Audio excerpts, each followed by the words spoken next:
Otro tema fundamental es que toda esta intervención estatal importante estuvo llevada a cabo por una burocracia profesional,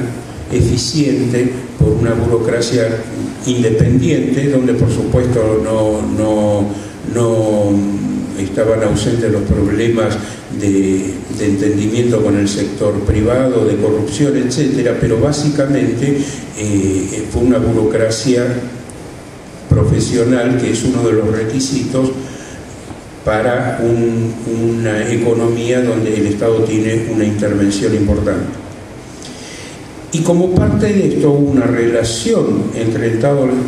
Estado y las empresas, en la cual el Estado imponía ciertas reglas, y las empresas tenían los beneficios derivados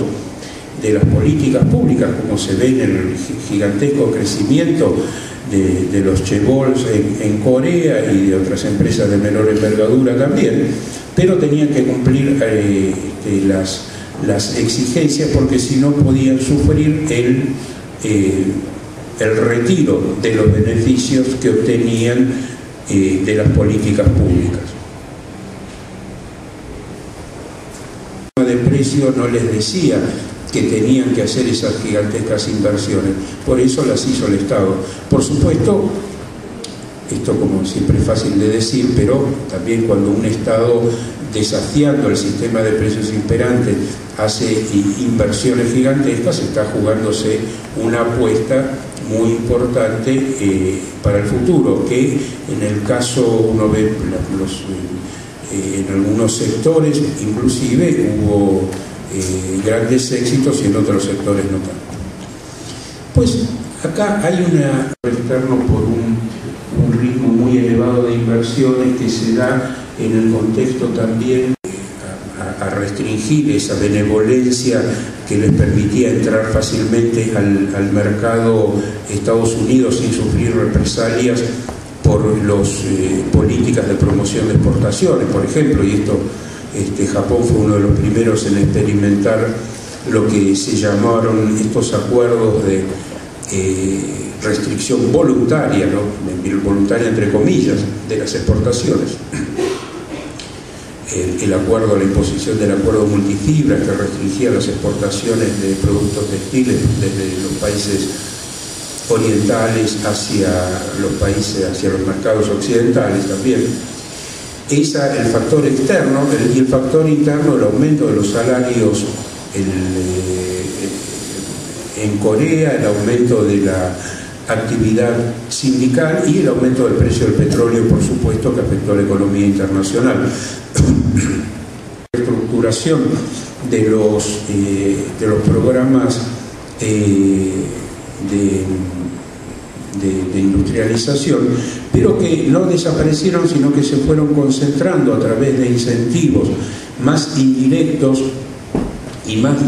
focalizados, ya más manejados por la empresa privada, hacia las industrias de más alta tecnología.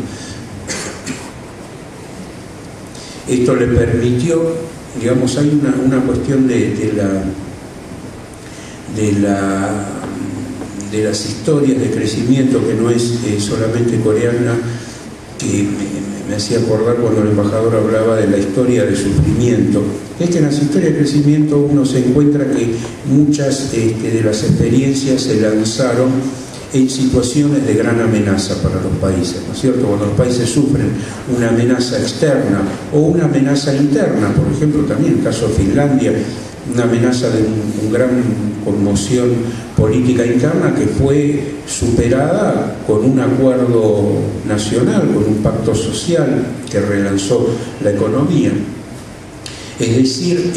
estas amenazas sirven a veces como acicates para consolidar la unión nacional y el trazado de objetivos.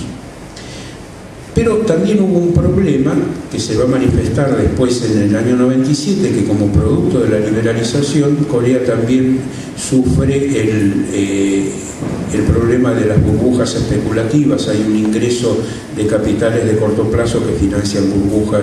especulativas, sobre todo en el terreno de la construcción, y que finalmente la vuelven vulnerable cuando estalla la crisis financiera cambiaria en 1997, que comienza por Tailandia. Esta crisis es respondida con un programa financiado por el FMI que impone una serie de condiciones para profundizar esa tarea de privatización, de apertura a la inversión externa y de reestructuración de los conglomerados, de los chaebols. Corea sale rápidamente de la crisis y vuelve a tasas elevadas de crecimiento a los 2 años, pero ya a un nuevo crecimiento, a un crecimiento menor.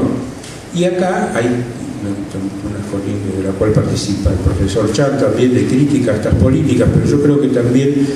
hay que considerar que ya el ambiente internacional, no solamente interno, sino internacional, en que ya se desarrollan los países es diferente, porque la posibilidad de implementar estas políticas dirigistas de intervención estatal, de proteccionismo, que hicieron los países asiáticos en los años 60 hasta los 70 y parte de los 80, ya por los compromisos bilaterales, multilaterales de la Organización Mundial de Comercio, además del fenómeno de la globalización financiera, etcétera, este tipo de políticas son cada vez, por supuesto, más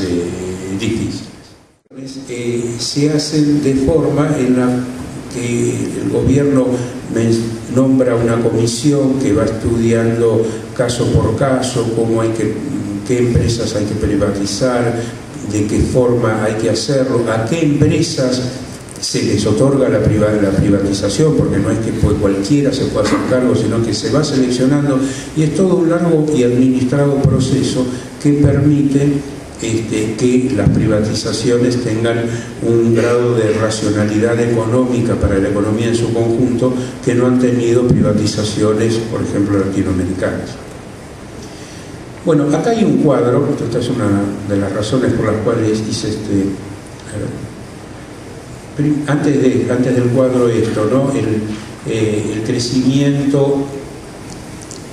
contribuyó, es importante para el desarrollo, porque menciona que en otras etapas de confucianismo no hubo desarrollo, que esta cultura tiene elementos que no son precisamente favorables para el desarrollo capitalista dinámico, ¿no?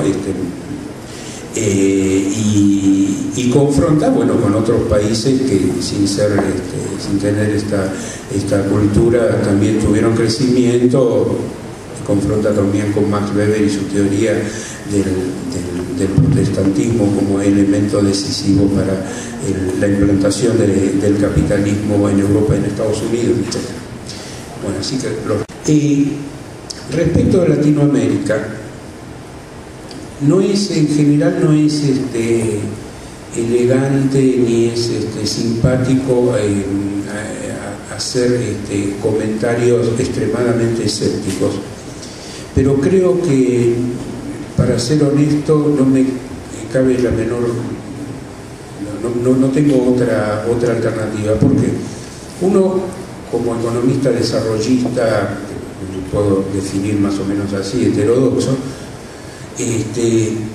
uno dice, bueno, la situación del sector privado no está, el sistema de precios del sector privado no lo estimula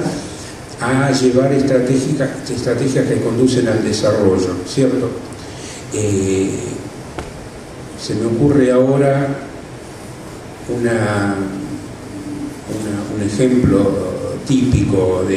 que se pone en estos casos, el caso de Estados Unidos, con el norte industrial, el sur agrícola, para el sur agrícola